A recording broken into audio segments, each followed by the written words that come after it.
Appreciate, like I said, everybody taking the time. Farrah, if you can go to the next one, please. If I haven't met you, my name is Matt Cotter. I'm the CEO here at Pearsoft. I have been for a couple of years.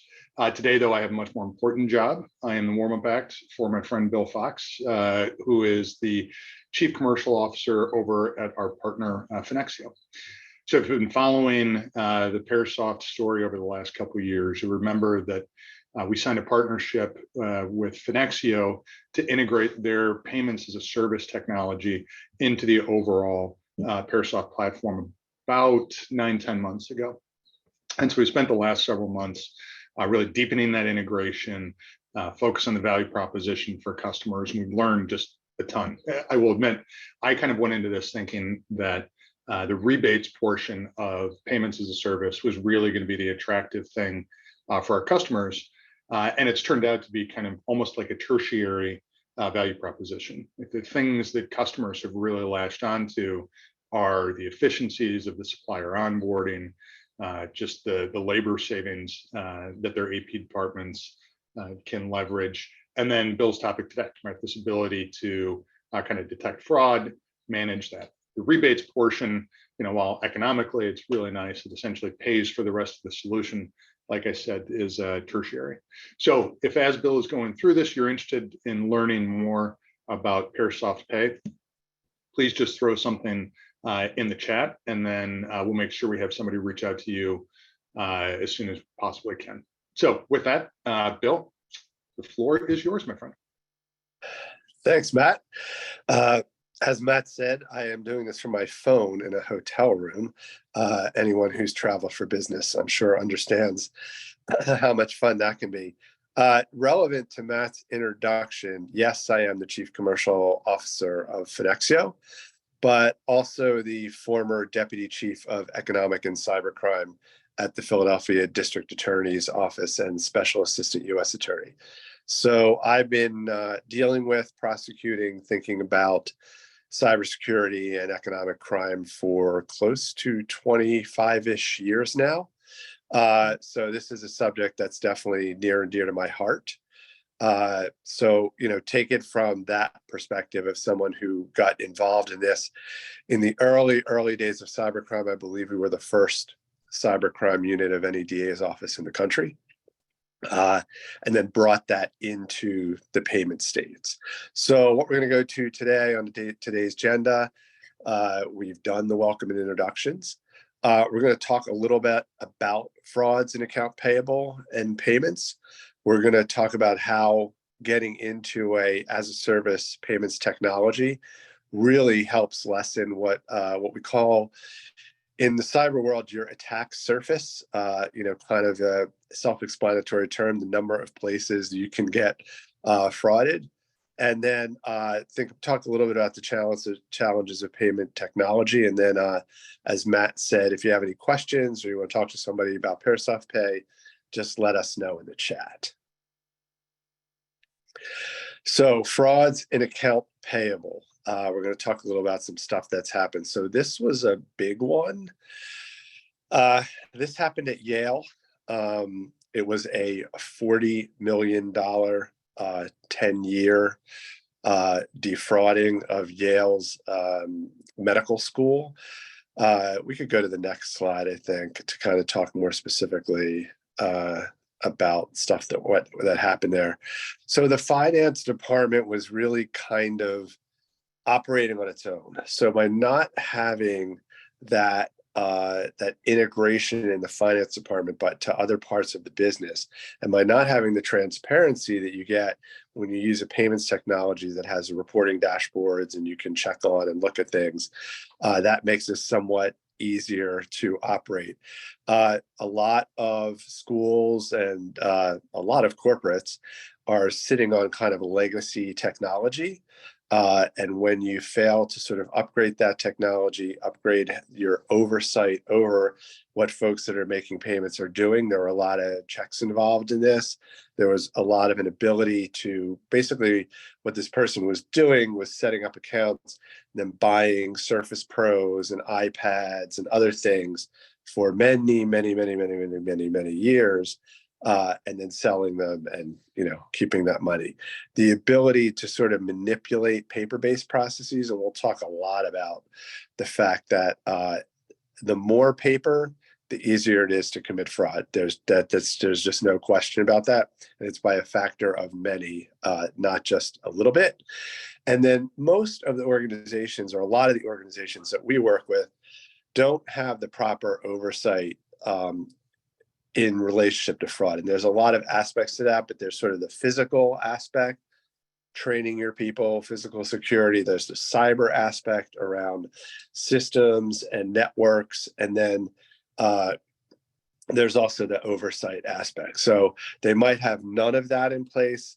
They might not be doing, we'll talk about KYC and OFAC and other terms. You might not know what they mean now, but you will by the end. So the Yale case was really sort of an amalgam that points to even a sophisticated enterprise, obviously, this can and does happen and goes on for years and years undetected.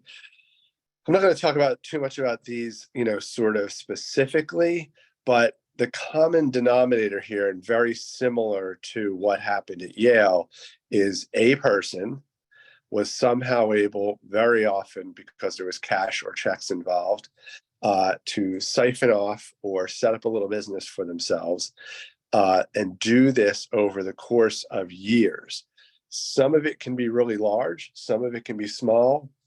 And I can tell you, I prosecuted a bunch of cases for lawyers and doctors and other sort of small business people that I knew in Philadelphia, where they would come in one day with boxes of records and just say, I think my controller might be stealing from me because I know what they make. And they drove to work the other day in a giant Tahoe Denali with 22-inch wheels, and they don't make enough to have that car.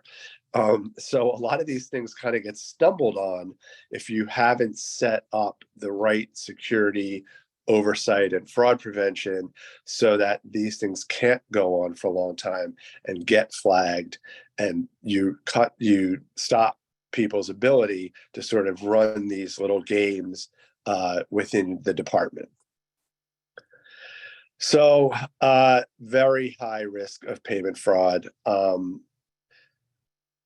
You're seeing these numbers in the 70s, 60s, and 70%. I mean, usually one of the things that prevents people from taking the proper measures around fraud, and as Matt mentioned, when you first hear about, oh, you should use, Parasoft Pay, payments as a service, you can, get people from check to V-card and create revenue share and all that. It's all great, but the ability to prevent this kind of fraud, and one of the things that I've learned over the years, having had hundreds of these conversations actually, a lot of people kind of think, well, it hasn't happened to me yet, so it's not going to happen.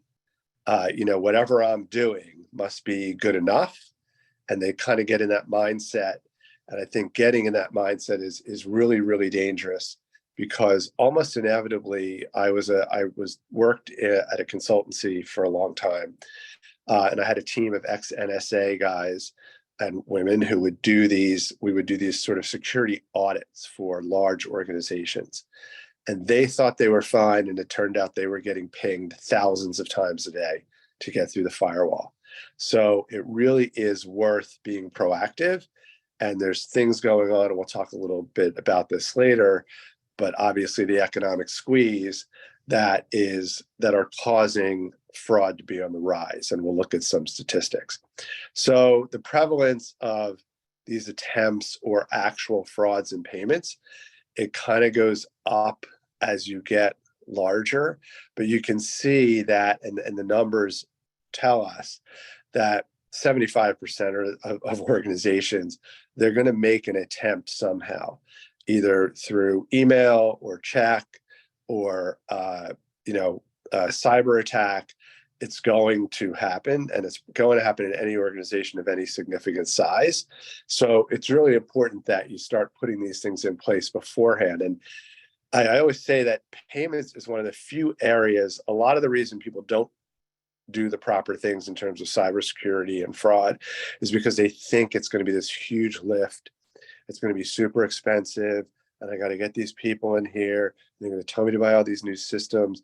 But payments is one of the places where you can significantly reduce your risk of fraud and actually create revenue at the same time, or at least significantly offset that cost through the advantages of moving to payments as a service.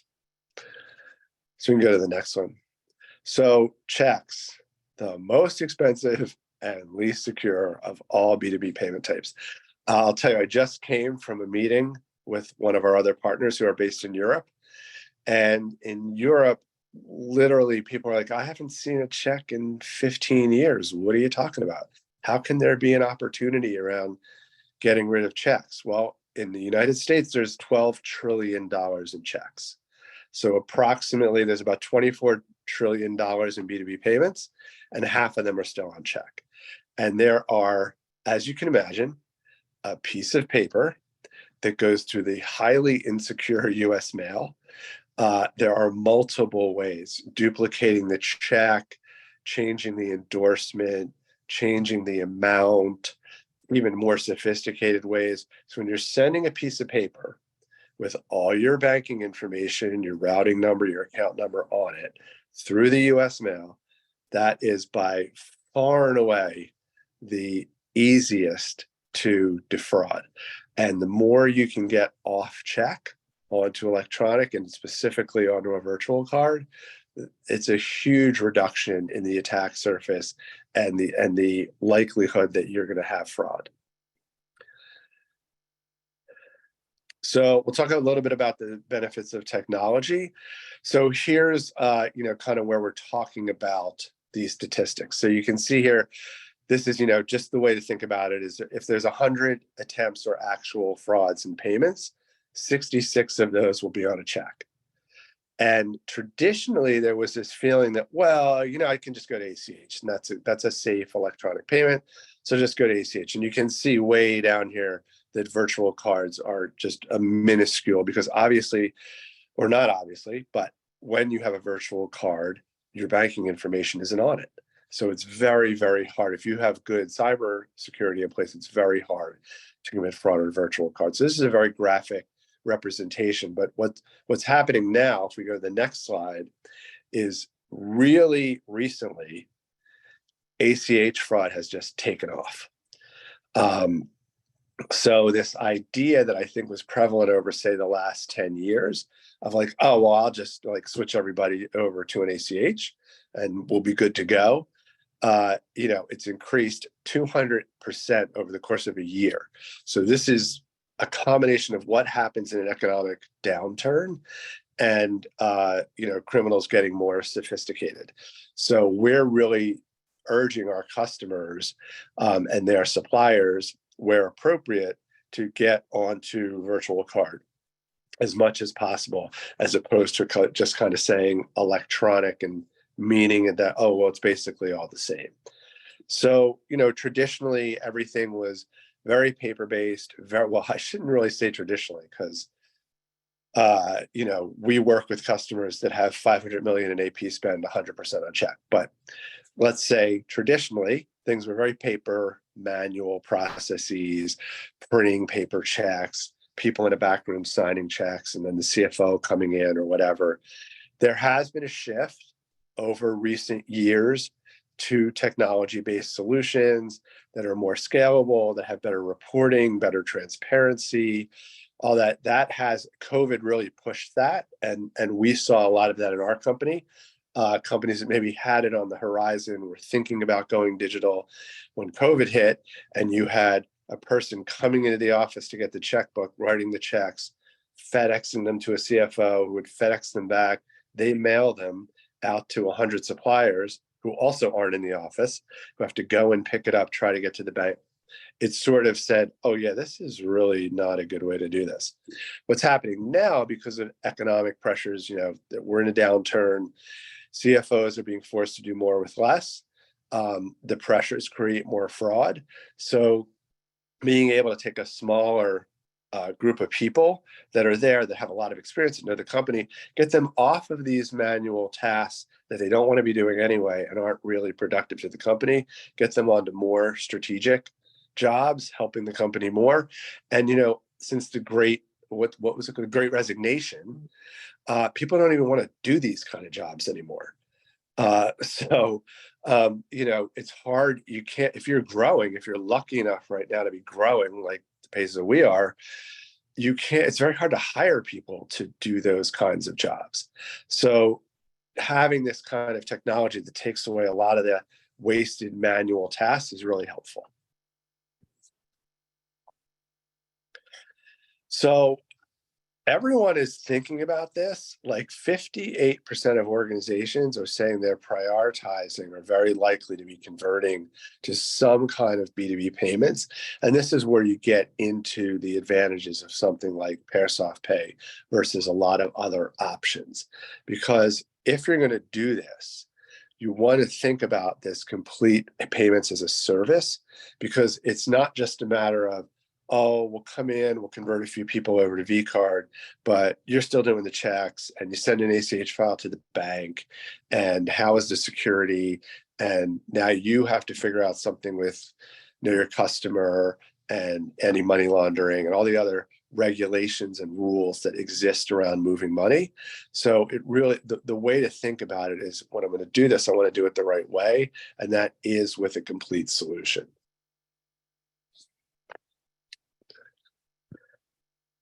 So we'll talk about some of the challenges. So when you start to think about, I think I do want to do this, the discussions that we have are about the time is it going to take? How long is the implementation going to take? How much of my resources as an organization am I going to have to put toward this?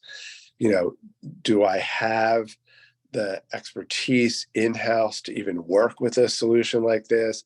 Is it going to be really costly to me? How do I have access to the right technology? So this is what I'm talking about in terms of when you should absolutely be thinking about all these things. And when you're talking to a payments provider, you should be thinking about all of this. Like, is this going to be a big, heavy lift for me? Is it going to get me all the way there? Is it going to do all the things I want?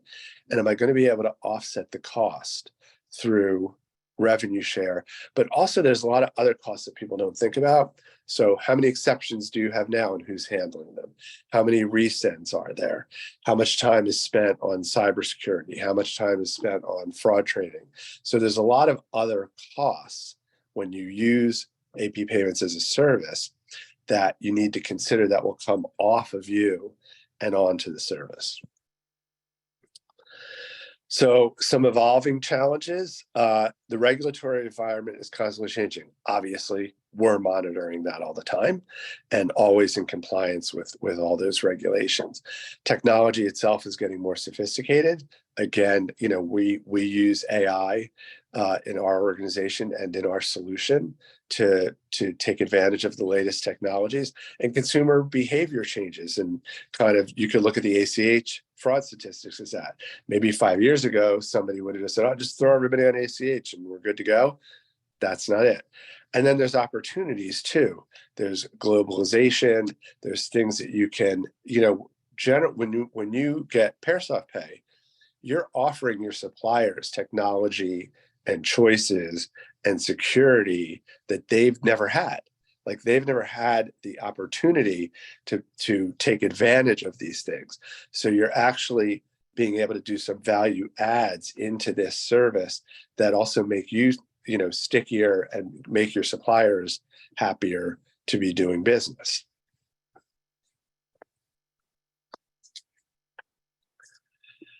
So digital payments are really, kind of, as we've seen in the way that you use Amazon or Uber.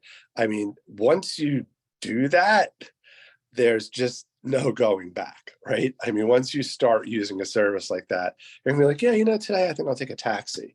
Or today, that really obscure thing that I'm trying to buy, I'm trying to find a store that sells it and search all over the city. So we're moving in the direction of digital payments, and there's things around that that have to be considered. So we talked a lot about, and this webinar is more about like the fraud aspects. So are you doing bank account validation? So it's actually surprising how often suppliers' bank accounts change. Somebody has to hold that bank account information.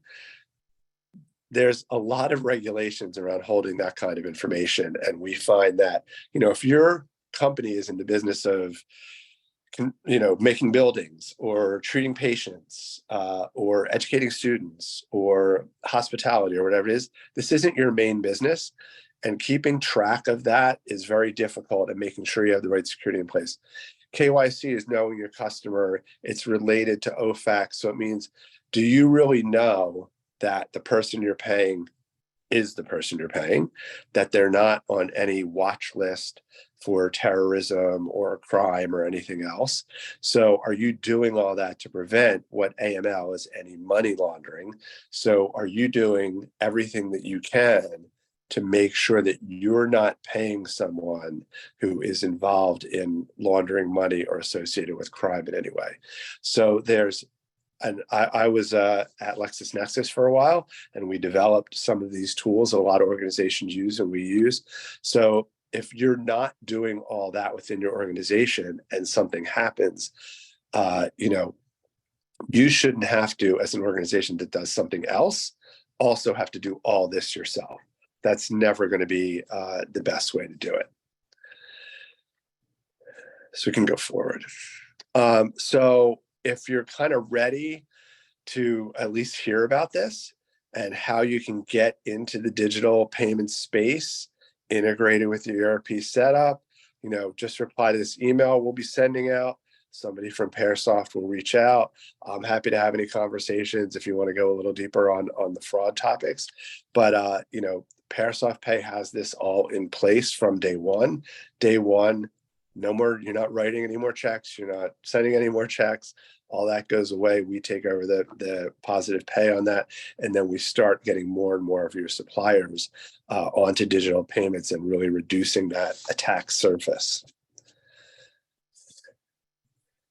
Thanks, Bill. That was great. For the Q&A, we did have a few questions that came in ahead of time, but for everyone who's on right now, please feel free to use the Q&A function to send in more. The first one is, how is this different from what banks usually offer in the way of security measures? Okay, so there's two big differences. Banks obviously have good security, but when you call your bank and say, hey, can you come in and do a virtual card program for me? They're going to say yes. They don't want to do it. And they're not good at it, but they'll do it because they want to get the deposits.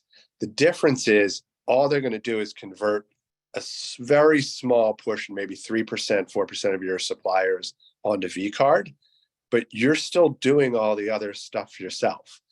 So you're sending the ACH file, you're still dealing with checks, all of that. Banks and many of our largest investors at Finexio are banks.